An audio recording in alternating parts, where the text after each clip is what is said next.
Malaysia itu pemerintahnya betul-betul memikirkan kesejahteraan rakyatnya, betul-betul ingin menekan angka kemiskinan yang ada di sana, betul-betul ingin memastikan rakyatnya bisa makan. Jika Malaysia pemerintahnya itu betul-betul memikirkan kesejahteraan rakyatnya, memikirkan kemakmuran rakyatnya, maka berbanding terbalik dengan Indonesia yang pemerintahnya seakan-akan sengaja memiskinkan rakyatnya. Kenapa orang tutup mata? Kalau misalnya tidak baik-baik aja, bilang aja tidak baik-baik aja. Betul, Bukan mau betul. pesimis, tapi kalau orang sadar ada yang perlu diperbaiki, habis itu fokus ke perbaikan. Kita bisa ngapain nih? Pendidikan kita masih ampas, padahal biayanya naik-naik terus, guru dibayar kayak kacang, kesehatan, berobat Guru kita mahal, dibayar kayak lebih kacang, banyak orang kaya yang Allah. mendingan berobat di luar, termasuk gua. Siapa yang masih mau bilang Indonesia baik-baik saja? Ya baik buat orang kaya dan pejabat. Tapi kalian gimana? Kalau nggak bisa punya rumah, belanja ngos-ngosan, nggak punya pekerjaan, ya itulah.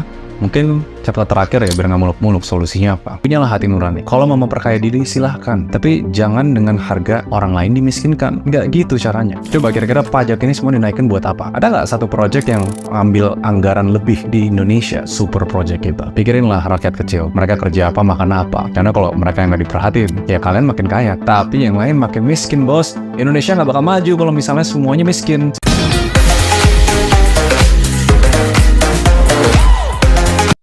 Hai, Assalamualaikum warahmatullahi wabarakatuh. Welcome back to my channel. Jumpa lagi dengan saya, Mr. Bas. Apa kabar Anda hari ini? Semoga dalam keadaan baik-baik saja, sehat walafiat, dan dimurahkan rezekinya. Amin ya rabbal alamin.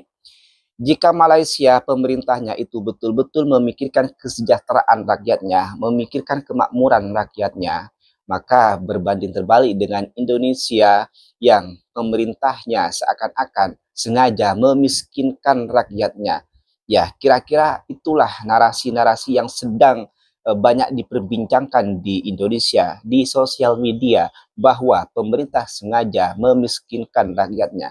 Tidak hanya itu narasi yang beredar, yang semakin santer di Indonesia, tetapi narasi bahwa pemerintah sengaja membodohkan rakyatnya.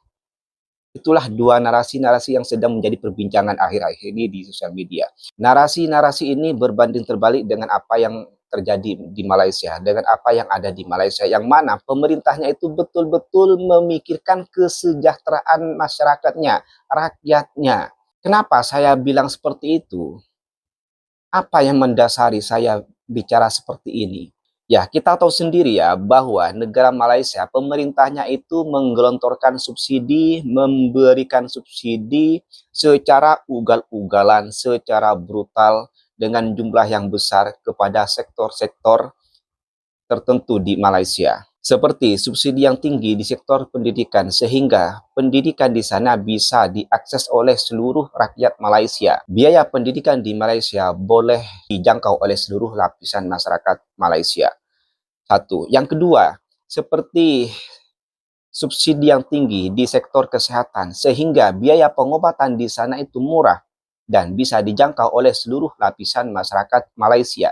Tidak hanya bisa dirasakan oleh rakyat Malaysia, warga asing pun juga dapat menikmati murahnya pengobatan di Malaysia, seperti warga negara Indonesia yang akhir-akhir ini berbondong-bondong pergi ke Malaysia untuk berobat karena murahnya dan bagusnya pelayanan di sana.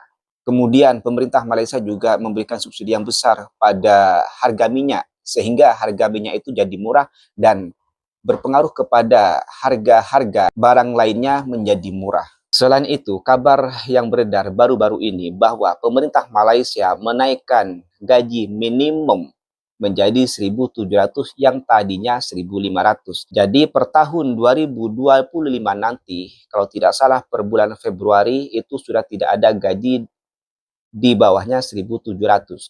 Minimum harus gaji 1.700. Ya.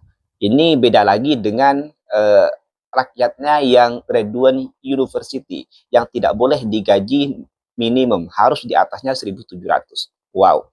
Ini yang mendasari saya sehingga saya membuat narasi bahwa Malaysia itu pemerintahnya betul-betul memikirkan kesejahteraan rakyatnya, betul-betul ingin menekan angka kemiskinan yang ada di sana, betul-betul ingin memastikan rakyatnya bisa makan, punya rumah, dan segala kebutuhan-kebutuhan primer lainnya. Ini berbanding terbalik dengan apa yang terjadi di Indonesia. Yang mana narasi pemerintah sengaja memiskinkan rakyatnya itu semakin santer belakangan ini. Akhir-akhir ini menjadi perbincangan yang lumayan signifikan di sosial media.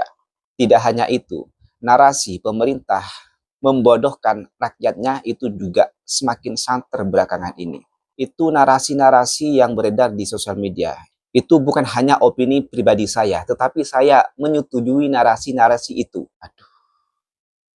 Bukan saya mau memburukkan negara saya sendiri, tetapi kita harus lihat fakta dan harus terima fakta itu, bahwa fakta itu menyakitkan. Seperti baru-baru ini berita yang viral di Indonesia. Dewan Perwakilan Rakyat tidak mau menempati rumahnya yang katanya bocor dan ada rayap, kemudian minta ganti tunjangan sebesar 30 hingga 50 juta per bulan. Gila sekali, gila. Di saat yang sama, banyak sekali rakyatnya, masyarakatnya hidup di bawah garis kemiskinan, bahkan harus tinggal di bawah kolong jembatan, tidur, makan, istirahat di bawah kolong jembatan. Ini Dewan Perwakilan Rakyat tidak mau tinggal di rumah dinas hanya karena bocor yang sebetulnya itu bisa diperbaiki. Sementara warga kita banyak sekali yang masih tinggal di bawah kolong jembatan, yang sama sekali tidak layak huni Dewan Perwakilan Rakyat.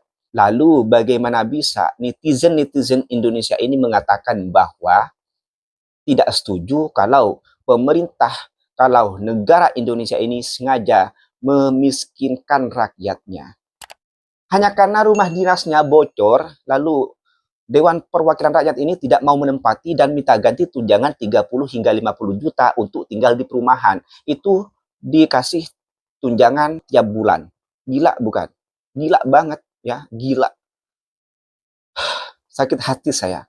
Dan masih banyak lagi problem-problem, hal-hal aneh yang terjadi di dalam negara ini. Oke, kali ini kita akan menonton satu video yang bertajuk Indonesia Tidak Baik-Baik Saja. Di thumbnailnya tertulis, kalian makin miskin, semua biaya bakal naik. Video ini diunggah oleh Raymond Chin. Ya, ini salah satu YouTuber atau influencer Indonesia yang menjadi favorit saya ya. Nah, seperti apa sih taktik pemerintah yang diduga sengaja berupaya memiskinkan rakyatnya? Biar tidak berpanjang lebar, biar tidak bertanya-tanya, kita langsung tonton saja videonya. Gue tuh sedih, kalian tuh makin miskin, dan banyak orang bakal jatuh miskin. Pengangguran tertinggi se-ASEAN. Deflasi 5 bulan beruntun, PHK 50.000 orang. Tertimpa pajak. Tuntas tidak baik saja. Dan semua masih bilang Indonesia baik-baik saja. Yang menurut gue nggak make sense sama sekali. Nanti ada yang bilang, gue masih bisa antar anak gue ke sekolah kok. Gue masih bisa nonton konser kok. Ekonomi masih bertambah kok. Bos, itu tuh namanya cherry picking. Tenang, bakal gue bedah semua di sini. Dan menurut gue emang sewajarnya kalian takut. Coba lu lihat deh datanya. Coba lihat gini rasio kita. Pertimpangan antara orang yang kaya banget sama orang yang miskin. Coba lihat angkanya dari tahun 2018, apakah itu membaik atau memburuk? Ekonomi bisa grow, tapi kalau misalnya satu orang kaya yang asetnya 1 triliun jadi 10 triliun, ke 100 triliun, iya grow. Tapi buat mayoritas dari kalian, kalau beli beras susah, beli rumah hanya impossible, dan kalian nggak siap-siap, buta aja matanya. Percaya kalau ada yang bilang, oh ini semuanya aman kok. Siapapun yang bilang Indonesia baik-baik saja, saran gue nonton video ini sampai habis. Kalau teman kalian masih bebal, nonton video ini sampai habis, kita bedah semuanya. Karena dulu gue pernah viral, dan itu gue ingat banget, gue dihujat satu negara, bilang 2023 gelap. Kerjanya tukang nakut-nakutin aja. Ternyata gue nggak salah, 2023 tuh emang gelap banget, karena banyak yang belum pasti. Sekarang menuju 2025, semua tuh terang benderang. Udah mulai kelihatan tuh datanya, mana yang jelek, mana yang berbahaya, mana yang bikin orang miskin. Gue nggak salah. Waktu itu orang takutnya resesi. Tapi tau nggak? Ada yang lebih parah daripada resesi. Coba lihat indikatornya sekarang. Kalian coba share video ini kalau misalnya masih ada yang merasa Indonesia baik-baik saja. Kita mulai dari mana dulu ya? Dari data satu ini deh yang penting banget deh. Yang sebenarnya mayoritas dari kalian yang nonton, yaitu middle class.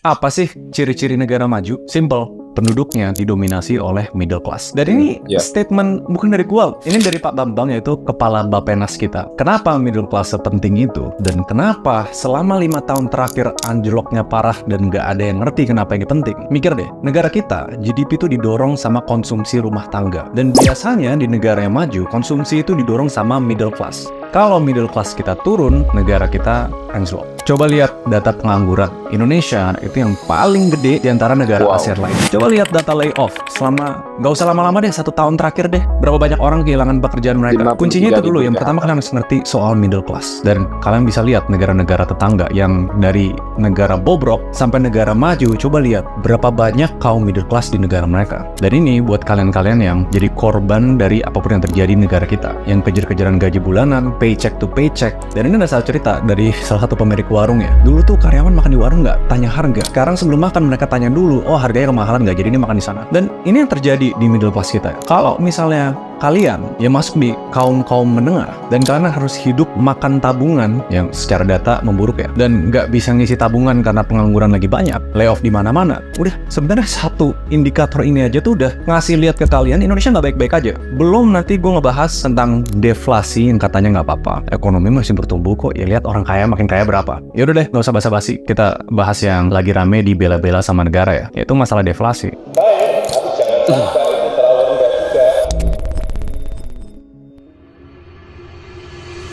Ya, pemirsa, Indonesia mengalami deflasi selama 5 bulan beruntun. Deflasi menunjukkan daya beli masyarakat turun.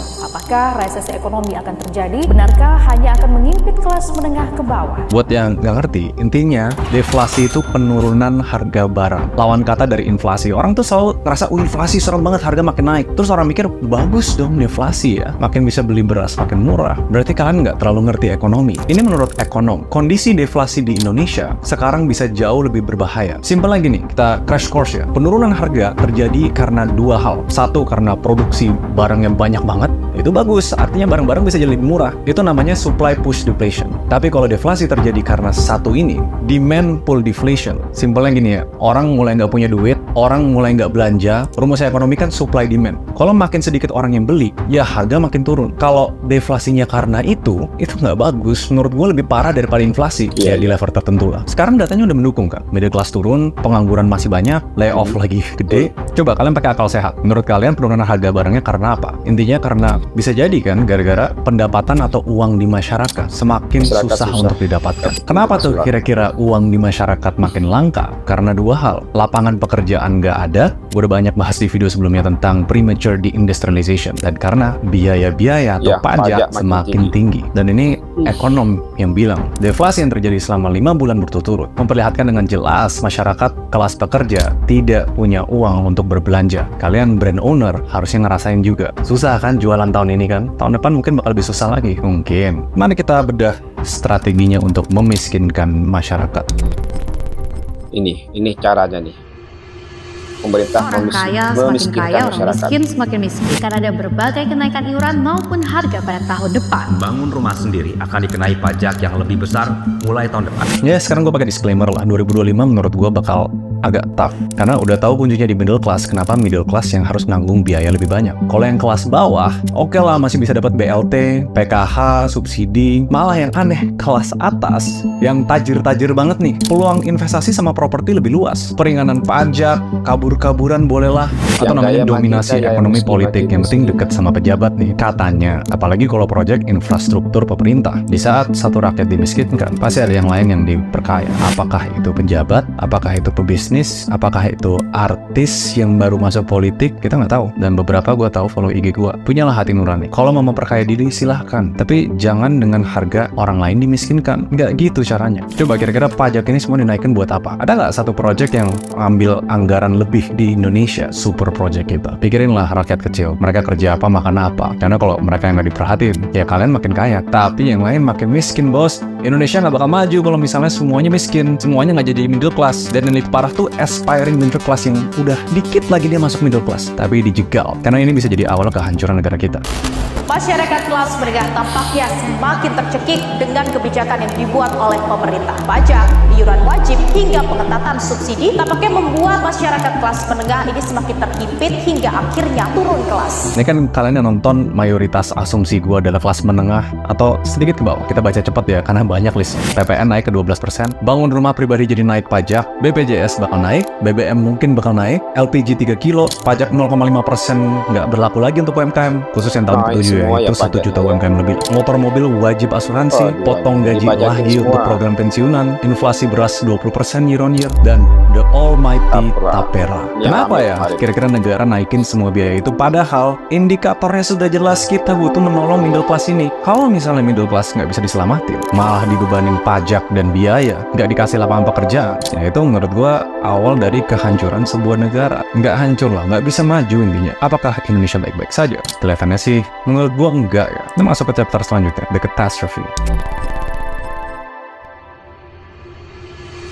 Kalian tahu nggak, satu hal yang digaung-gaungin banget untuk Indonesia emas itu apa? Bonus demografi. Rakyat kita semuanya produktif. Bisa bekerja, bisa cari duit, bisa menghasilkan produk domestik yang naikin ekonomi kita. Dan ini tuh timeline yang penting banget untuk 10 tahun ke depan. Gak boleh ada satu kesalahan apapun. Kalau kita kelewatan jendela 10 tahun ini, gak usah mikir deh Indonesia jadi negara maju. Kalau lu lihat dari tetangga, China, Japan, Singapura bahkan ya, pas negara-negara itu rakyatnya udah mulai tua dan udah mulai gak produktif, mereka tuh tanda kutip jadi beban masyarakat. Dan kalau udah kelewatan jendela orang-orang produktif Indonesia, malah nggak dapat kerja, malah biaya tinggi. Dan kelewatan nih Indonesia nanti rakyatnya tua-tua semua. Mau berharap apa buat bisa majuin negara kita? Jendelanya tuh sekarang. Kalian lihat data lapangan pekerjaan kita. Kalian lihat data FDI kita. Nggak baik-baik aja. Dan ini lingkaran setan yang bisa bikin negara hancur. Kalau ekonomi lagi lesu, tanda kutip buying power menurun. Orang nggak punya duit dan pajak dinaikkan. Mau nggak mau, harga barang menurun. Deflasi. Kalau harga barang menurun, pengusaha merugi. Kalau rugi, PHK massal. PHK massal, pengangguran meningkat. Makin orang nggak bisa beli apa-apa, makin ekonomi lesu. Dan ini semua tuh akibat dari apa? Yang gue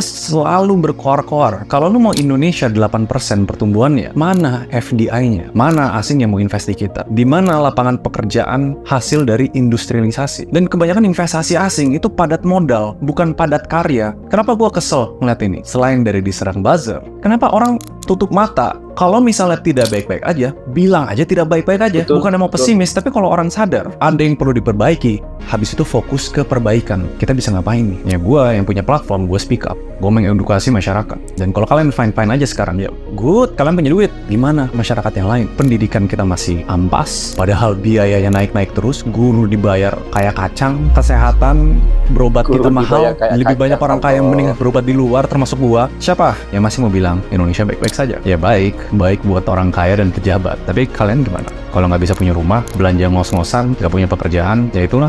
Mungkin chapter terakhir ya, biar nggak muluk-muluk, solusinya apa? The solution.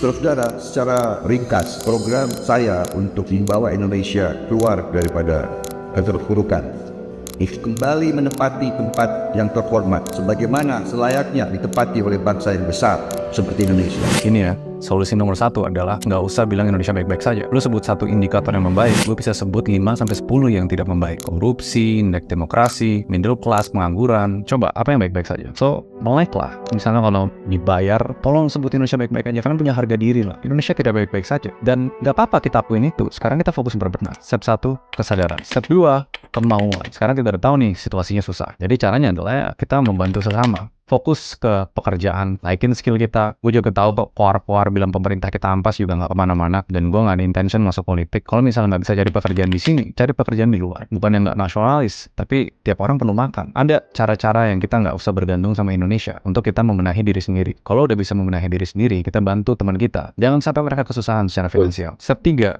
kemampuan. Walaupun gini ya, gue tuh masih sayang sama Indonesia. Kita kontribusi dan kita bantu semampunya kita. Kalau misalnya yang bobrok ada di politik, yang bobrok ada di presiden, ya mungkin kita nggak bisa ngapa-ngapain. Tapi karena gue punya platform, gue mampu kok untuk speak up. Walaupun ada risiko diculik atau hilang. Ya kalian nanti jadi bukti lah kalau habis video ini launching, gue bakal kenapa-napa nggak. Tapi ya sisanya kita bantu apa yang kita bisa. Gunakan kemampuan kalian. Jangan malah nggak spending. Belanjalah di UMKM, bantuin bisnis teman kalian. kita keep roda ini berputar, ekonominya biar nggak lesu. Hal-hal kayak pendidikan, kalau kita nggak bisa bergantung sama negara, carilah pendidikan sendiri. Sekarang tuh di zaman self-learning, itu bisa lebih efektif dibanding konvensional. Gue banyak bisnis itu belajar dari Google, dari YouTube. Dan solusi paling terakhir, yang agak teknis kalau kalian nonton sampai habis, Indonesia perlu ngelakuin beberapa hal ini. Satu, beresin semua sistem politik, buang semua korupsi, cari presiden yang berintegritas, semua jajarannya kompeten, pancing FDI. Gimana caranya kita pancing asing tuh investasi di sini, buka lapangan pekerjaan, bukan cuma ngambil konsumen kita. Pendidikan, pendidikan ini penting banget. Gimana kabarnya menteri yang punya budget lumayan gede loh, tapi hartanya kok naik segitu banyak? Lo tanya saya tidak tahu. Terus masalah kesehatan dan pangan, simple. Beresin aja. Dan yang paling penting, solusi gua pribadi yang kalian semua bisa lakuin yang nonton video ini, dan kalian share ke semua teman kalian, step terakhir adalah berdoa. That's it. Karena nggak bisa pesimis, nggak bisa kayak cuma ngomong jeleknya doang. Gue sih sangat menantikan kepemerintahan yang baru nanti. All we can do is hope, berharap ada jalan yang lebih baik dari kepemimpinan selanjutnya. Jujur, banyak banget data, semua matriks yang gue pelajarin. Gue bisa ngomong di video ini tapi takut kepanjangan. Cuma ya sedih aja sih. Wah, sedih banget ngelihat Indonesia di situasi sekarang. Hopefully kalian nangkap video ini tuh nggak kayak gue cuma ngomel-ngomel doang, tapi ini bentuk dari kepedulian gue untuk mengedukasi masyarakat. Karena ngerti kok, kalau misalnya suatu negara pengen masyarakatnya bodoh ya biar bisa gampang diatur. Kita coba analisis, kita coba lebih pintar. Komen di bawah, menurut kalian Indonesia baik-baik saja atau enggak? Sebutin metrik, data, atau apapun itulah. Kita coba diskusi kritis di kolom komentar. See you guys next video. Bye-bye.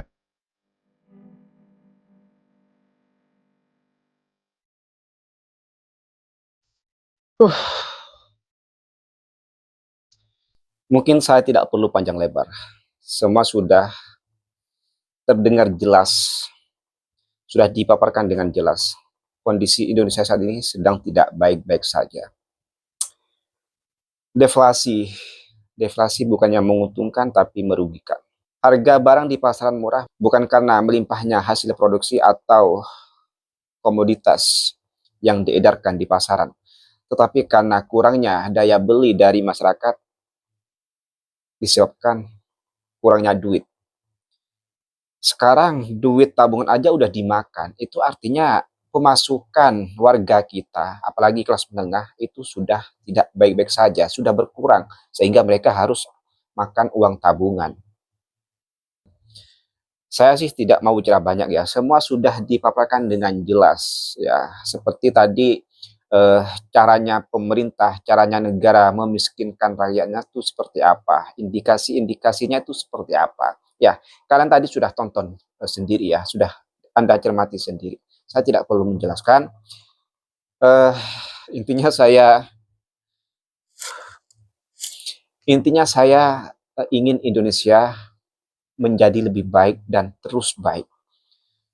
Mensejahterakan rakyatnya, memikirkan rakyatnya, memakmurkan rakyatnya, tidak hanya memperkaya elit-elit politik dan oligarki. Betul-betul diangkat semua, apalagi mereka yang masih belum punya rumah dan tinggal di bawah kolong jembatan, dan apalagi bagi mereka-mereka yang tidak bisa mengenyam pendidikan hingga pendidikan tinggi. Saya berharap pada presiden selanjutnya, Bapak Prabowo Subianto, membuat satu gebrakan, membawa Indonesia lebih baik lagi. Apa yang kurang kemarin itu dibenahi, dan saya harap Prabowo betul-betul pro rakyat dan memajukan negara. Bukan memajukan pejabat, tetapi memajukan rakyat kecil. Itu aja sih. Mungkin cukup sampai di sini konten pada kali ini. Kurang lebihnya saya mohon maaf. Sampai jumpa di next konten. Wassalamualaikum warahmatullahi wabarakatuh.